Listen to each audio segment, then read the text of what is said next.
I opened the file because the sky itself seemed to hold its breath. The Obscura Archive records this moment like a sealed envelope, waiting for a hand to break its seal. It is the morning of November 24th, 1971, and the terminal at Portland International hums with the ordinary rhythm of departures. A lone figure steps from the glass doors, his shoulders squared, his shoes polished to a dull shine. He wears a modest charcoal suit, the kind a clerk might wear to a board meeting, and carries a briefcase the size of a small suitcase, its leather worn smooth by years of travel. He pauses at the check-in desk, offers a calm smile, and presents an airline ticket stamped Northwest Orient Flight 305. The clerk glances at the number, nods, and hands back a boarding pass without a second thought. The man proceeds to the gate, his steps measured, his eyes fixed ahead, as if he already knows the seat he will claim. He boards the Boeing 727-10 with the ease of a commuter, slipping past the bustling crew and the chatter of other passengers. The flight attendants glance at him, note the briefcase, perhaps wonder at the weight of his business, but nothing unsettles them. He settles in his seat 18C, places the briefcase in the overhead bin, and pulls the strap closed with a soft click. The aircraft taxis onto the runway, engines humming low, the world outside a blur of gray. The crew makes the usual pre-flight checks, unaware that a single, unremarkable passenger has already set in motion a story that would never touch the ground again. Above the Atlantic, the cabin lights dim to a soft amber. The hum of the turbofans, a steady heartbeat. I watched the stewardess glide past the aisle, her steps rehearsed, oblivious to the small piece of paper that had slipped from a pocket and now rested on the armrest of seat 12B.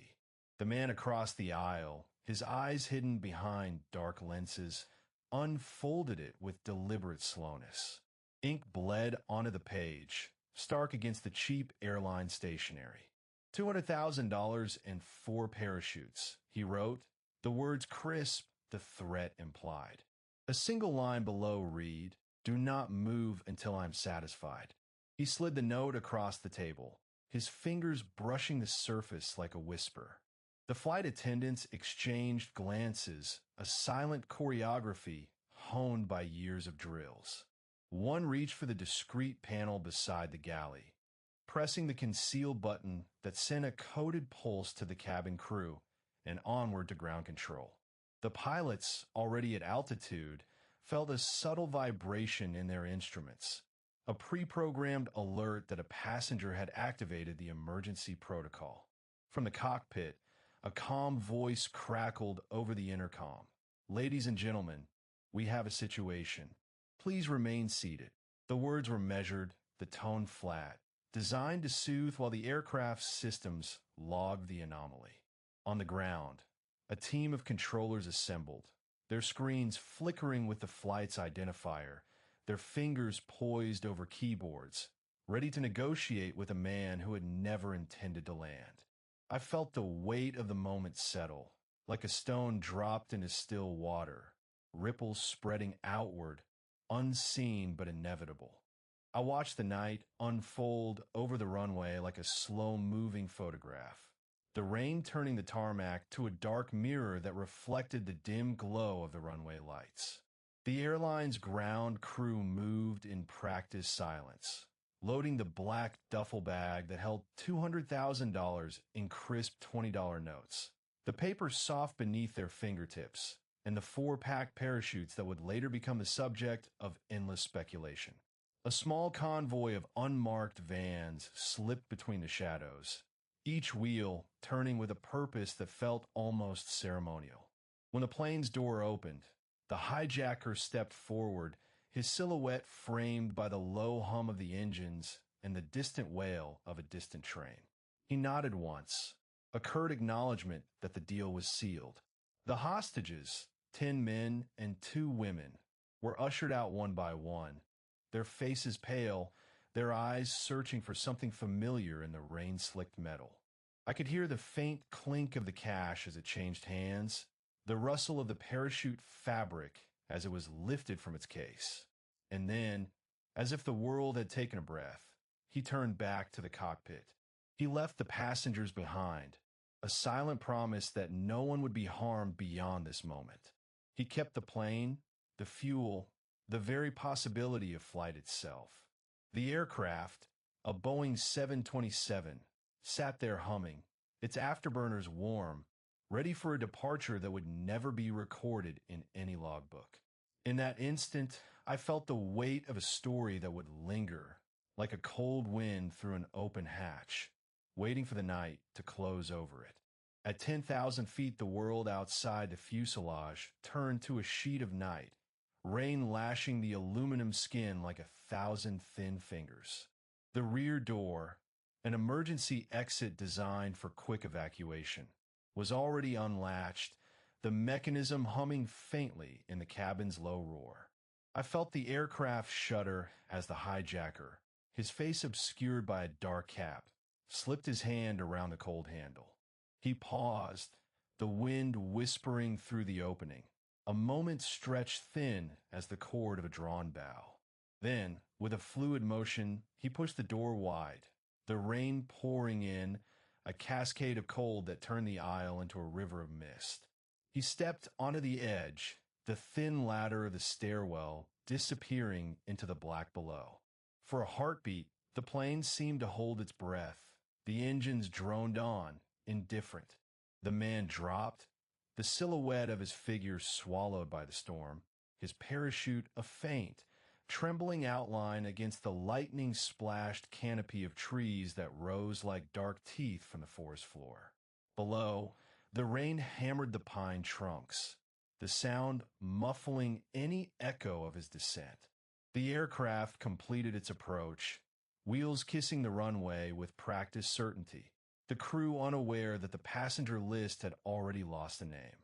When the doors opened, the cabin was empty of that presence, the seat he had occupied cold, the straps still folded. The figure in the night had become a phantom, a breath caught in the wind, never to be cataloged again. The woods swallowed the trail like a patient mouth. I watched the agents move through the spruce, boots sinking into a carpet of pine needles, their flashlights cutting thin ribbons of light across damp bark. Each step left a faint imprint, an oval heel, a broken twig, a glint of metal that could have been the buckle of a harness.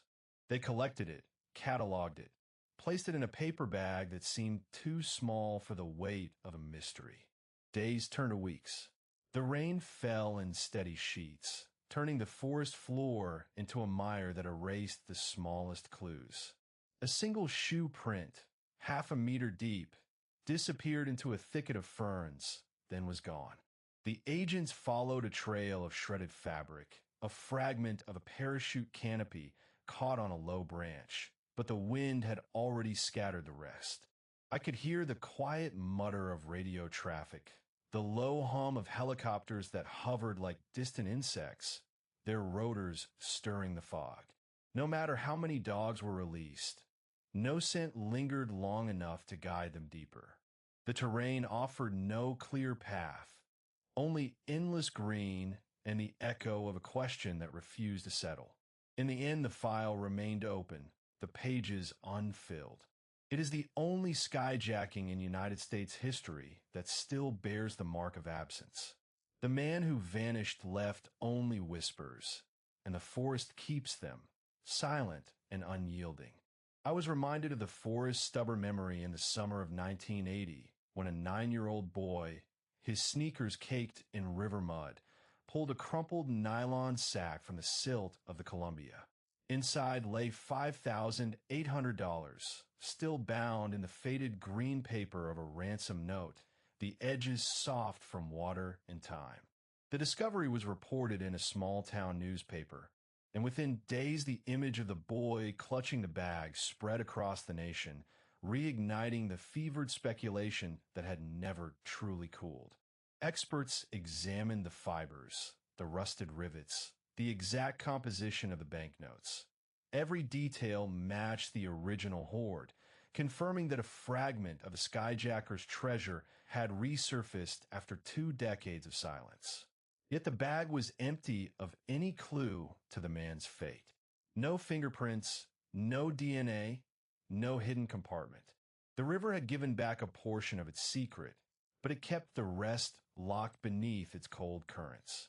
I have walked the banks where the child found the money, feeling the same wind that once lifted a parachute into the night sky. The question remains, did the thief survive the jump, or did the forest swallow him whole? The evidence points to both possibilities, and the answer drifts like a mist over the Cascades. If you wish to follow the next file, subscribe. I will continue to unseal the forgotten, one whisper at a time. The story lingers, waiting. The archive never closes.